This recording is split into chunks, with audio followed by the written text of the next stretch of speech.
കൃഷ്ണായ വാസുദേവായ ഹരയേ പരമാത്മനെ പ്രണതക്ലേശനാശായ ഗോവിന്ദായ നമോ നമഃ. സർവമംഗളമംഗല്യേ ശിവേ സർവാർത്ഥസാധികേ ശരണ്യേ ത്രയംബകേ ഗൗരി നാരായണീ നമോസ്തുതേ. ശ്രീ ദുർഗായൈ നമഃ. കഴിഞ്ഞ ദിവസം 37ാമത്തെ ശ്ലോകം 2ാം അധ്യായത്തിലത്തെ 37ാമത്തെ ശ്ലോകം കഴിഞ്ഞാണ് നമ്മൾ നിർത്തിയത്. അപ്പോൾ അതിൽ പറഞ്ഞല്ലോ ആ മഹിഷാസുരൻ്റെ ഒരു തമോ ഗുണപ്രധാനം നമുക്ക് പിന്നെ എന്താണ് പ്രതികരണത്തിൽ നമുക്ക് കാണാൻ പറ്റും. അതായത് ഈ സഡൻ ഇമ്പൾസിൽ ഒന്നും വീണ്ടും വിചാരമില്ലാതെ ചെയ്യണ തമോ ഗുണത്തിൻ്റെ ഒരു ലക്ഷണമാണ്. അതായത് ഭഗവതിയുടെ ഈ സിംഹനാദത്തിൻ്റെ ഗർജനം കേട്ടപ്പോൾ ലോകം മുഴുവനും 3 ലോകങ്ങളും പ്രതിധ്വനിക്കുന്ന ആ ഗർജനം കേട്ടപ്പോൾ ഒന്നും ആലോചിക്കാണ്ട് വേഗം ആ ശബ്ദം കേട്ടോടത്തൊക്കെ യുദ്ധം ചെയ്യാനായിട്ട് അങ്ങോട്ട് ഓടിപ്പോയി. അതാണ് മഹിഷാസുരൻ്റെ തമോ ഗുണപ്രധാനത്തിനെ കാണിക്കണു എന്നൊക്കെ പറഞ്ഞിട്ട് നമ്മൾ അത് നിർത്തിയല്ലേ. ശബ്ദം കേട്ട നിൽക്കുന്ന നേരെ സൈന്യസമേതം ഒട്ടന്നെ അങ്ങോട്ട് പുറപ്പെട്ടു എന്ന് പറഞ്ഞുവല്ലോ. ഇനി നമുക്ക് 38, 39 ഒന്നിച്ച് ചെയ്യാം.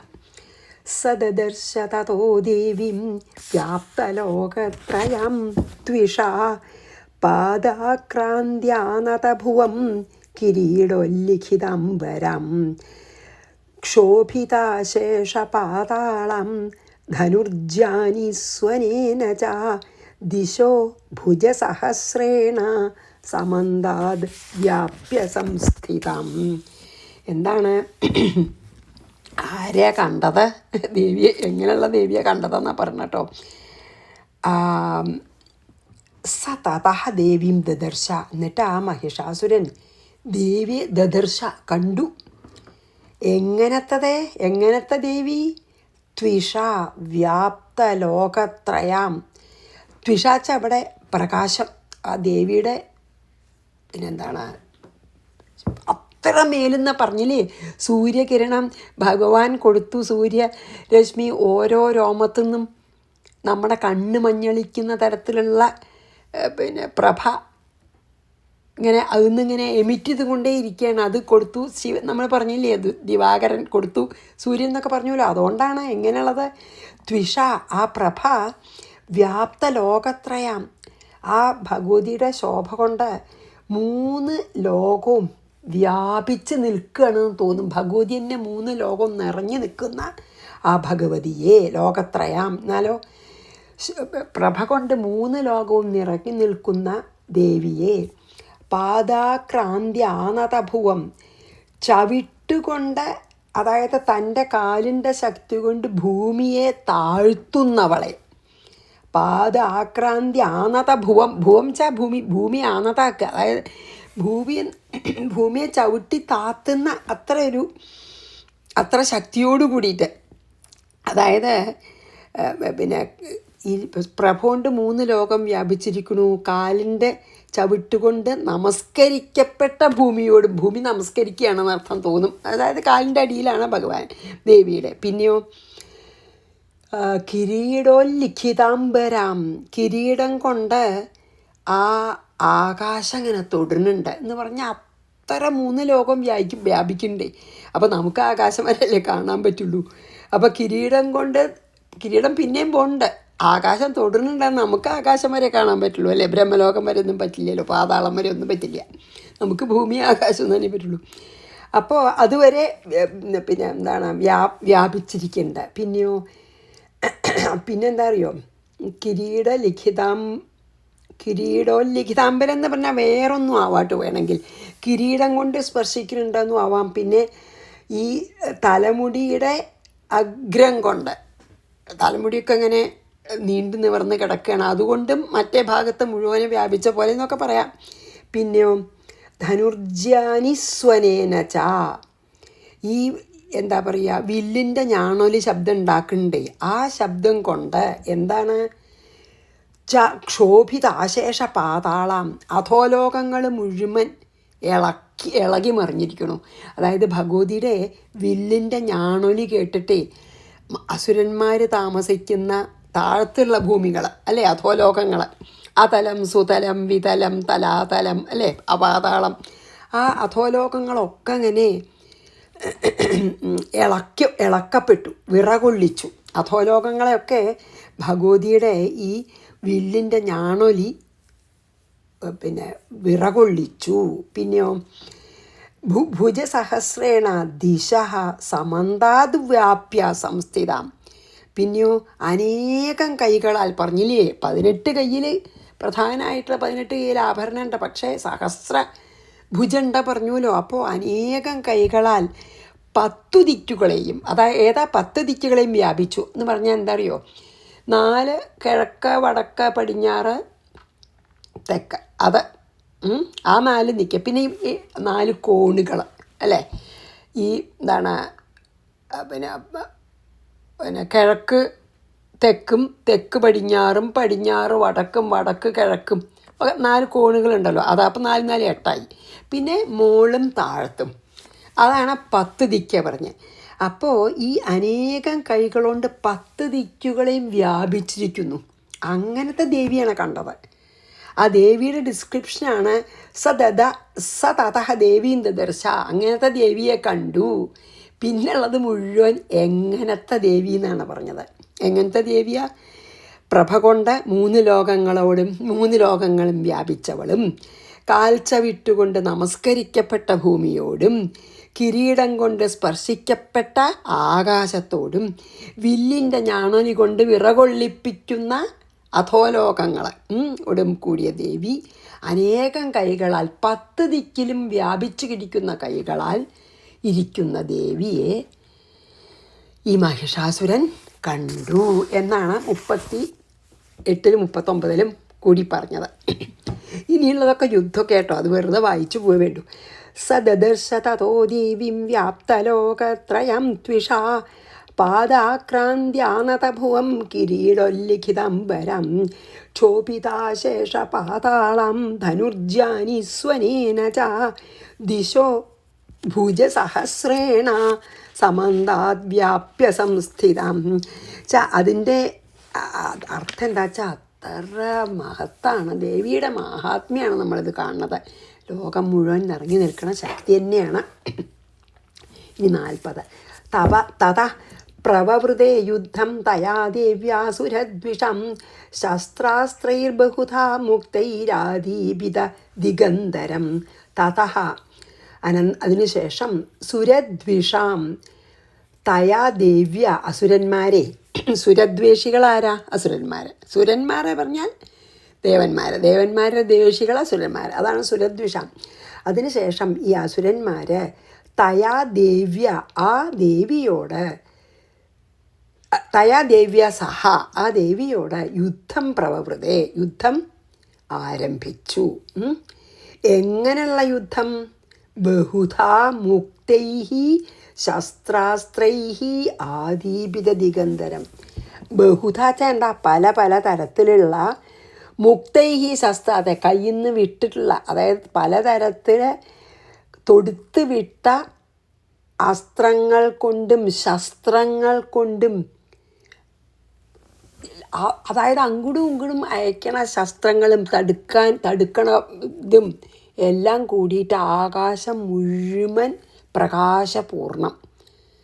അതായത് എല്ലാം വിശേഷപ്പെട്ട അസ്ത്രങ്ങളൊക്കെയാണ്. അപ്പം അതൊക്കെ ഇങ്ങനെ പിന്നെ അതിനൊക്കെ ഇതുണ്ട്, ശോഭയുണ്ട്.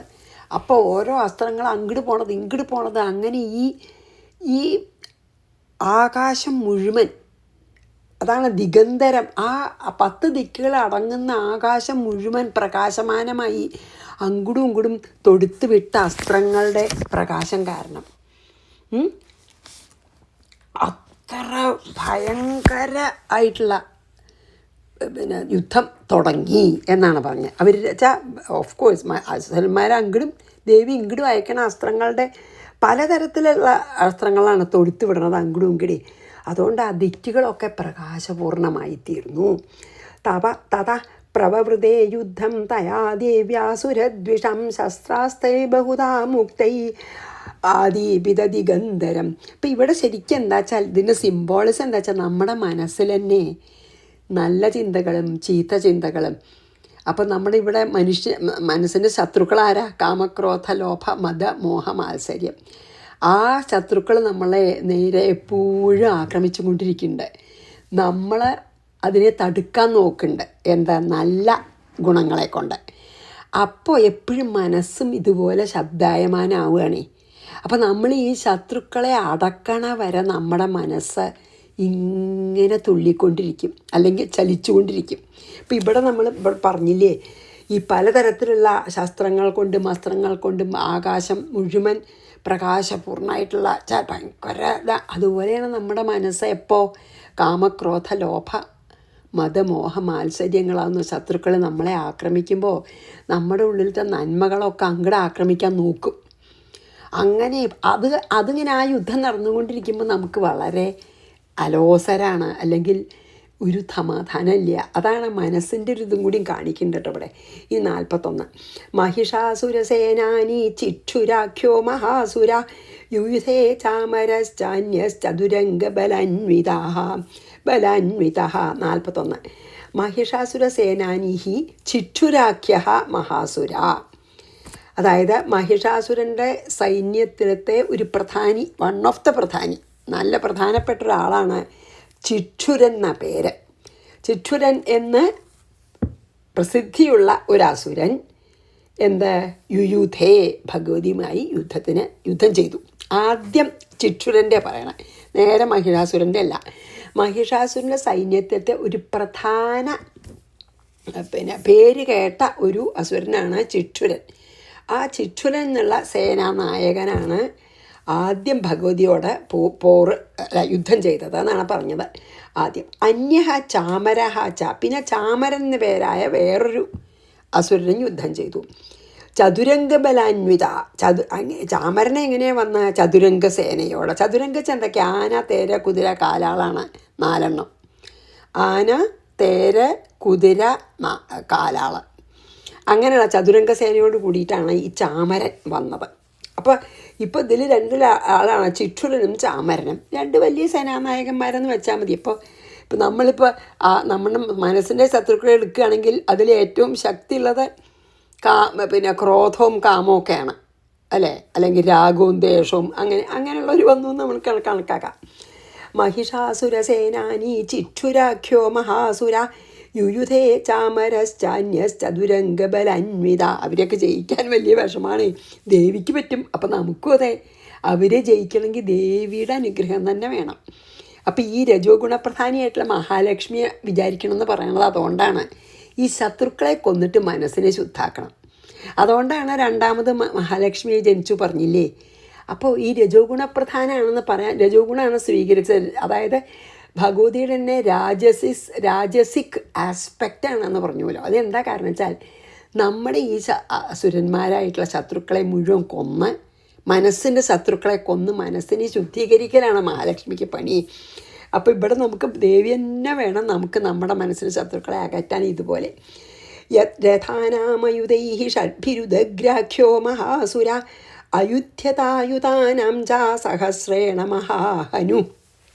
ഇനി 42 പിന്നത്തെ ഇതിൻ്റെ പേരെന്താ അറിയൂ? ഉദഗ്രാഖ്യ മഹാസുര. ഉദഗ്രന് പ്രസിദ്ധിയുള്ള അസുരൻ. രഥാനാം ഷഡ്ഭിഹി അയുധൈഹി അയുധ്യത. അത് ചില്ലറയൊന്നുമല്ല. അയാൾ 10,000 തേർപ്പടയോടുകൂടി വന്നു, എന്നിട്ട് യുദ്ധം ചെയ്തു. ഉദഗ്രൻ 10,000 അല്ല, ഷഡ്ഭി ആയുധൈ 60,000 ഷഡ്ഭിയുണ്ട്. ആയുധം 1000 ഷഡ്ഭി 60. അപ്പം 60,000 തേർപ്പടയോടുകൂടി വന്ന് ഉദഗ്രൻ യുദ്ധം ചെയ്തു. മഹാഹനുഹു ച രഥാനാം അയുധാനാം സഹസ്രേണ അയുധ്യത. അതുപോലെ മഹാഹനു പറഞ്ഞിട്ടൊരു ഭയങ്കര അസുരൻ 1,000,000 തേർപ്പടയോടുകൂടി, ചതുരംഗസേന എന്ന് പറയാം, തേർപ്പടയോടുകൂടി വന്ന് ദേവിയോട് യുദ്ധം ചെയ്തു. അപ്പോൾ ഈ ശ്ലോകത്തിൽ ഉദഗ്രനും പിന്നെ മഹാഹനു പറഞ്ഞാൽ വലിയ താടിയുള്ള ആളെന്ന് അർത്ഥം കേട്ടോ. ഹനു പറഞ്ഞാൽ ഈ ആണ് ഹനു, ഭയങ്കര വലിയ താടിയുള്ള ആളാണ് മഹാഹനു. എന്തായാലും ആ 2 അസുരന്മാർ. അപ്പം ഞാനൊരു വ്യാഖ്യാനത്തിൽ വായിച്ചു, നമ്മളിതിങ്ങനെ വായിക്കുന്ന സമയത്ത് വെറുതെ ഇങ്ങനെ ഭഗവതി ഇങ്ങനെ ഓരോ അസുരന്മാരെ കൊല്ലുക എന്ന് വിചാരിക്കുന്നതിന് പകരം നമ്മളെ ഉള്ളിൽ വന്ന് ഭഗവതി ഇങ്ങനെ നമ്മൾ ഈ മഹാത്മ്യം ചെയ്യുമ്പോൾ നമ്മുടെ ഉള്ളിൽ ഈ മഹാലക്ഷ്മി രൂപത്തിലുള്ള ഭഗവതി വന്നിട്ട് നമ്മുടെ ശത്രുക്കളെ കൊല്ലുകയാണെന്ന് തന്നെ നമ്മളെ സങ്കല്പിക്കണം എന്ന് പറയുകയാണ്. അപ്പം നമുക്ക് മഹാത്മ്യം കഴിയുമ്പോഴേക്കും നമ്മളെ മനസ്സ് കുറേയൊക്കെ ശുദ്ധാവാൻ ഈ മഹാലക്ഷ്മിയും ഇനി വരാൻ പോണ സരസ്വതിയൊക്കെ സഹായിക്കുമല്ലോ, അതാണ് പറയുന്നത് കേട്ടോ. അപ്പോൾ വെറുതെ ഇങ്ങനെ ഇവരെ കൊല്ലുകയെന്ന് ആലോചിക്കുമ്പോൾ എൻ്റെ മനസ്സിൻ്റെ ശത്രുക്കളോട് ഇതാ ഭഗവതി എനിക്ക് എൻ്റെ മനസ്സിൽ വരുന്ന ശത്രുക്കളെ ഇതാ ഭഗവതി ഇല്ലാണ്ടാക്കണമെന്നും കൂടി നമുക്ക് വിചാരിക്കാം എന്ന് പറയണ്ടേ. ഇനി അപ്പോൾ ഇതിൽ ഉദഗ്രനും മഹാഹനും യുദ്ധം ചെയ്തു എന്ന്. രഥാനാമയുധൈഹി ഷഡ്ഭിരുദഗ്രാഖ്യോ മഹാസുര അയുധ്യതായുധാനാം ച സഹസ്രേണ മഹാഹനു ഇതൊക്കെ ഇങ്ങനെ വെറുതെ നമുക്ക് പറഞ്ഞു പോയി വേണ്ടു കേട്ടോ. പഞ്ചാശദ്ഭിച്ച നിയുധൈഹി അസിലോമാ മഹാസുര അയുധാനാം ശതൈഹി ഷഡ്ഭിർ ബാഷ്കളോ യുധേരണേ. അപ്പോൾ 43 ഈ അസിലോമാവ് എന്ന് പറഞ്ഞിട്ടൊരു വേറൊരു അസുരൻ, അതാണ് അസിലോമ എന്ന് പറഞ്ഞ വേറൊരു വലിയ അസുരൻ. അസിലോമ പറഞ്ഞാൽ എന്താ അറിയോ, വാള് ഈ അയാളെ രോമം മുഴുവൻ വാള് പോലെ മൂർച്ചുള്ളതാത്രേ. അതുകൊണ്ടാണ് അസിലോമാവ് എന്ന് പേര്. അസീച്ച വാളാണേ. അപ്പോൾ അസിലോമാവ് വെച്ചാൽ വാള് പോലെ മൂർച്ചുള്ള രോമത്തോടു കൂടിയ അസുരനാണ് അസിലോമാവ്. അയാൾ 50 ലക്ഷം ഈ പറഞ്ഞതിൽ 50 ലക്ഷം പടയോടുകൂടി വന്ന് ദേവിയോട് യുദ്ധം ചെയ്തു. അസിലോമൻ, അതായത് വാള് പോലെ മൂർച്ചുള്ള രോമത്തോടു കൂടിയ അസുരൻ. പിന്നെയോ ബാഷ്കളൻ എന്ന് പറഞ്ഞ് വേറൊരു അസുരൻ 60 ലക്ഷം അയുധാനാം ശതൈഹി രണേ യുധേ. അതുപോലെ ബാഷ്കളൻ എന്ന ആൾ 60 ലക്ഷം തേരുകളും കൊണ്ടുവന്ന് യുദ്ധം ചെയ്തു. അപ്പോൾ ഇതിൽ നമ്മുടെ മനസ്സിൻ്റെ വേറെ 2 ശത്രുക്കൾ വരുമ്പോൾ ഭഗവതി അവരെ ആട്ടിയകറ്റണതാണ്. അവരുടെ പേരെന്താണ്? ഭയങ്കര സിലോമൻ ഭയങ്കരനാണ് കേട്ടോ. കാരണം വാള് പോലുള്ളതാണ് ഓരോ രോമേ. അങ്ങനെ അത്ര വലിയൊരു വളരെ മനസ്സിൻ്റെ ഏറ്റവും വലിയ ശത്രു വന്നു എന്ന് പറയാം. അപ്പോൾ പ്രോബബിളി ക്രോധാവും കാമവും ആവാട്ടോ. ഏതായാലും അങ്ങനെ. പിന്നെ ബാഷ്കളനും അവർ 2 അസിലോമനും ബാഷ്കളനും ആണ് ഇപ്പോൾ ഭഗവതിയോടെ യുദ്ധം ചെയ്യാൻ വന്നത്. ഇനി പഞ്ചാശദ്ഭിച്ച നിയുധൈ അസിലോമാ മഹാസുര അയുധാനാം ശതൈഹി ഷഡ്ഭിർബാഷ്കളോ യുധേരണേ ഗജവാജി സഹസ്രൗഖൈരനേകൈരുഗ്രദർശന വൃതോ രഥാനാം കോട്യാച യുദ്ധേ തസ്മിന്നയുധ്യത. 44 ഉഗ്രദർശന. ഉഗ്രദർശനൻ എന്ന് പറഞ്ഞിട്ട് ഒരു മസുരൻ അനേകം ഗജവാജി സഹസ്രൗഖേഹി, അതായത് 1000 ആനപ്പടയോടും കുതിരപ്പടയോടും രഥാനാം കോട്യാചാവൃത 1 കോടി തേർപ്പടയോടും ചേർന്ന് തസ്മാൻ യുദ്ധേ അധ്യത. ഇതിലൊരൊറ്റ ആളുടെ കാര്യം പറയുള്ളൂ, ഉഗ്രദർശനൻ. ആ ഉഗ്രദർശനൻ എന്ന് പറഞ്ഞിട്ടുള്ള ആ അസുരൻ്റെല്ലോ ആനപ്പടയും കുതിരപ്പടയും 1 കോടി തേർപ്പടയും കൂടി വന്ന് ഭഗവതി ആക്രമിച്ചു. ഇനി ഗജവാജി സഹസ്രൗഖൈഹി അനേകൈരുഗ്രദർശന വൃതോ രഥാനാം കോട്യാച യുദ്ധേ തസ്മിന്നയുധ്യത. ഉഗ്രദർശനൻ എന്ന് പറഞ്ഞ അസുരൻ. ഇനി ഇതിൽ വിലാളാഖ്യോ മഹാദൈത്യ പഞ്ചാശദ്ഭിരഥായുധൈഃ യുയുധേ സംയുഗേ തത്ര രഥാനാം പരിവാരിത. പിന്നെ വിലാളൻ എന്ന് വളരെ പേര് കേട്ട ഒരു അസുരൻ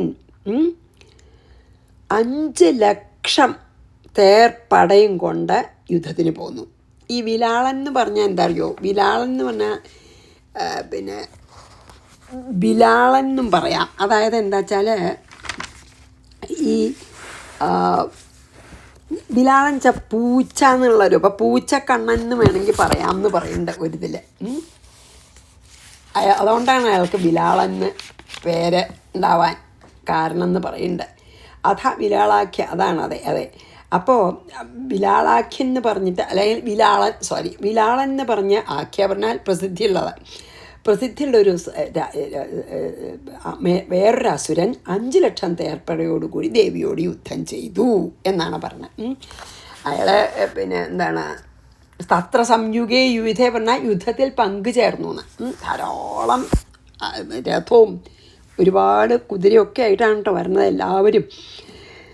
പിന്നെ അതാണ്, അത്ര എളുപ്പമല്ല മനസ്സിൻ്റെ ശത്രുക്കളെ ഓടിക്കാൻ ഈ ഭഗവതര സഹായം തന്നെ വേണം. അതാണ് നമുക്ക് മനസ്സിലാവണത്. വിലാളാഖ്യോ മഹാദൈത്യ 50 യുധേ സംയുഗേ തത്ര രഥാനം പരിവാരിത അന്യേ ച തത്ര ആയുധശോ രഥനാഗ ഹയൈർവൃതാഃ യുയുധു സംയുഗേ ദേവ്യാ സഹ തത്ര മഹാസുരാഃ. 46 എന്താ?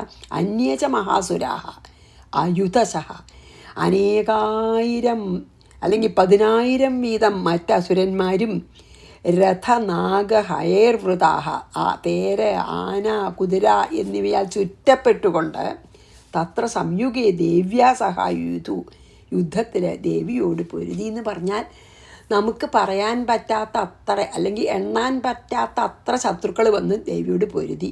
അതന്നെയാണ് നമ്മുടെ കഥ അല്ലേ. ഈ സങ്കല്പ വികല്പങ്ങളൊന്ന് ആലോചിച്ച് നോക്കുന്ന ഒരു ദിവസം 60,000 ചിന്തകളാണ് അത്ര നമ്മുടെ ഉള്ളിൽ വരുന്നത്. 60,000 ചിന്തകൾ ഒരു ദിവസം. അപ്പോൾ ആലോചിച്ച് നോക്കൂ, ആ ചിന്തകളിൽ പലതും ചീത്തയാണെങ്കിൽ അവരൊക്കെ ഈ അസുരന്മാരാണ്.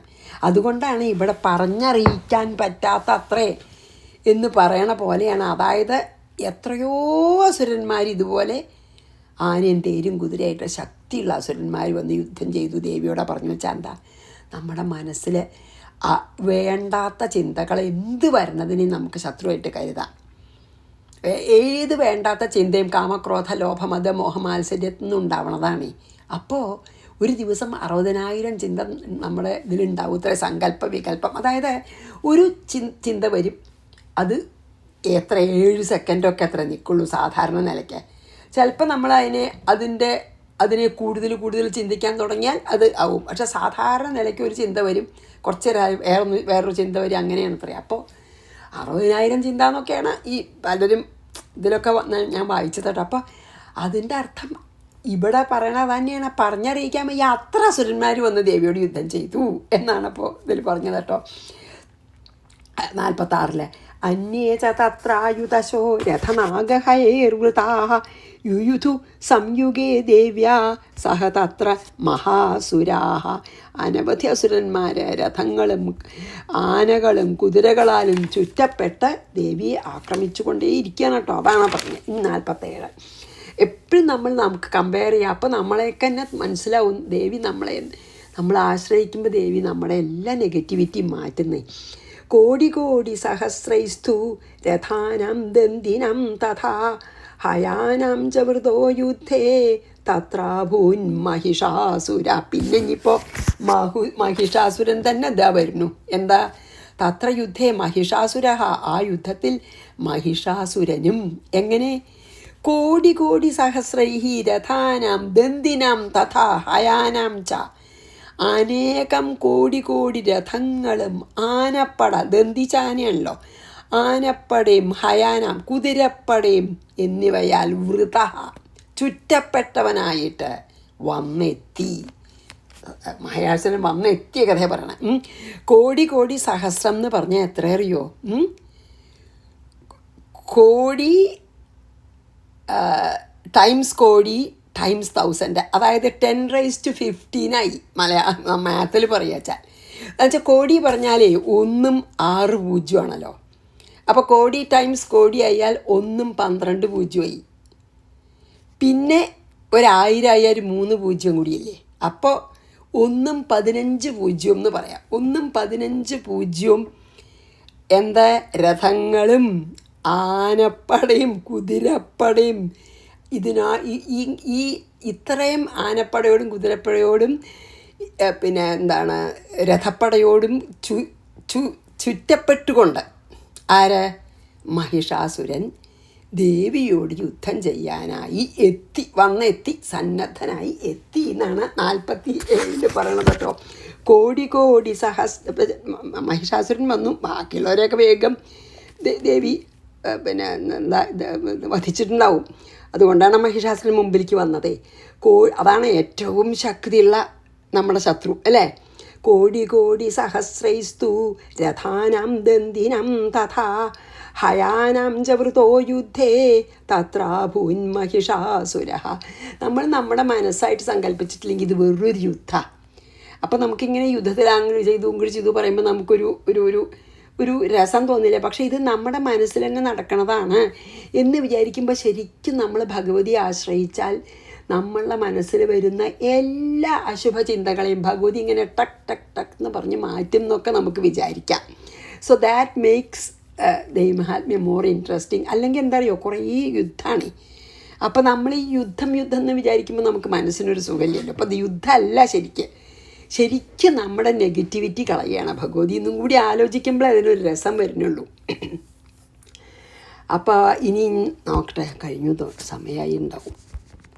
47 കഥ നിർത്താം. അപ്പോൾ ഞാൻ 47 വായിച്ച് നമുക്ക് നിർത്താം കേട്ടോ. കോടി കോടി സഹസ്രൈസ്തു രഥാനാം ദന്തിനം തഥാ ഹയാനാം ച വൃതോ യുദ്ധേ തത്രാഭൂൻ മഹിഷാസുര. അവസാനം ഇപ്പം മഹിഷാസുരൻ തന്നെ എത്തി ദേവിയുടെ അടുത്ത യുദ്ധത്തിന്. ശരിക്കും മഹിഷാസുരനെ കൊല്ലാനാണല്ലോ ഇപ്പോൾ ദേവി ശരിക്ക് മഹാലക്ഷ്മിയുടെ, അതായത് ദേവി പിന്നെന്താണ് രജോഗുണം സ്വീകരിച്ച് മഹാലക്ഷ്മിയുടെ രൂപത്തിൽ പറഞ്ഞില്ലേ 18 കയ്യൊക്കെ ആയിട്ട് സഹസ്രഭുജം, അതിൽ പ്രധാന 18 കൈയായിട്ട് അങ്ങനെയാണല്ലോ ഇപ്പോൾ വന്നത്. എല്ലാ ഈശ്വരന്മാരുടെയും നമ്മൾ ഓർമ്മ ഉണ്ടല്ലോ, എല്ലാ തേജോഗോളങ്ങളും ഈശ്വരന്മാർ കൊടുത്ത തേജോരാശികളും ഒന്നായി തീർന്ന ശക്തി രൂപിണിയാണ് കേട്ടോ ഈ ഭഗവതി. എന്തെന്നും നമ്മളെ സഹായിക്കാൻ കഴിവുള്ളതാണ് ഈ ദേവി. അപ്പോൾ ആ ദേവിയെ നമുക്ക് നമസ്കരിച്ച് ഇന്നത്തെ ഇവിടെ നിർത്താം. സർവമംഗളമംഗല്യേ ശിവേ സർവാർത്ഥസാധികേ ശരണ്യേ ത്രയംബകേ ഗൗരി നാരായണീ നമോസ്തുതേ. ശ്രീകൃഷ്ണാർപ്പണമസ്തു. സർവത്ര ഗോവിന്ദനാമ സങ്കീർത്തനം. ഗോവിന്ദ ഗോവിന്ദ. ശ്രീദുർഗായൈ നമഃ.